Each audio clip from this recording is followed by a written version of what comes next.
মোটামুটি এক মিনিট সময় অতিক্রম হয়ে গেছে। আমরা এখনও পাহাড়ের সে দরবার শরীফে পৌঁছাতে পারিনি। সিঁড়ির পর সিঁড়ি বেয়ে বেয়ে উপরে উঠছি। কত হাজার সিঁড়ি আছে সেটিও বলা মুশকিল।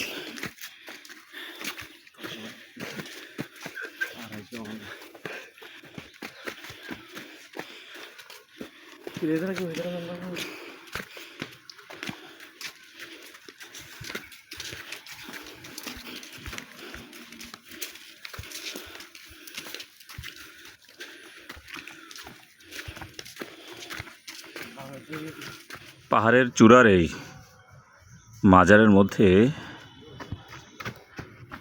প্রতিদিন কয়েক হাজার মানুষ আসে। তারা এসে দেওয়ালের মধ্যে প্রত্যেকটি লোহা থেকে শুরু করে বিদ্যুতের খুঁটি প্রতি জায়গায় তারা নিয়ত করে পলিথিন বেঁধে দেয়।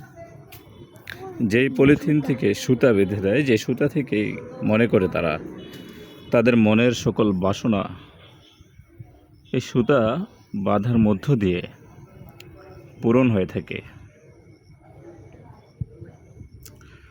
মূলত কুমিল্লা জেলার লালমাই পাহাড়ের চূড়া একেবারেই এই মাজারটি গড়ে উঠেছে কয়েক হাজার বছর আগে।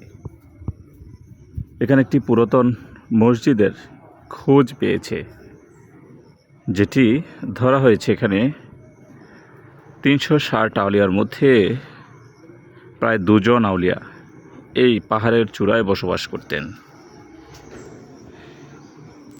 যে জায়গাটির নাম কুমিল্লা জেলার লালমাই এলাকার অর্থাৎ সদর দক্ষিণ থানার আদিনামোড় এলাকা হিসেবে পরিচিত। যে চূড়ার মধ্যে পুরাতন মসজিদ পাওয়া গেছে, যে মসজিদকে ঘিরেই এখানে মাজার শরীফ গড়ে উঠেছে।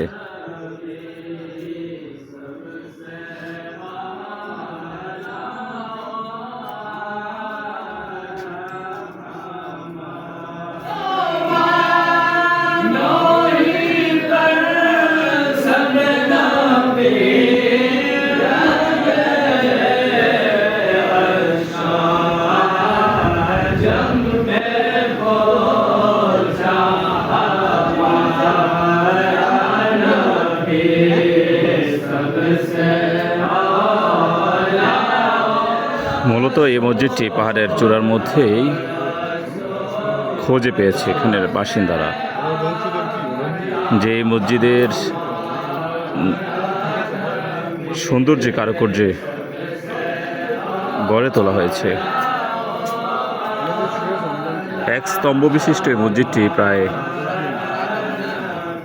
শতাব্দীর পর শতাব্দী এই পাহাড়ের চূড়ায় ছিল, যেখান থেকে মূলত এই মাজারের উৎপত্তি বলা হয়ে থাকে।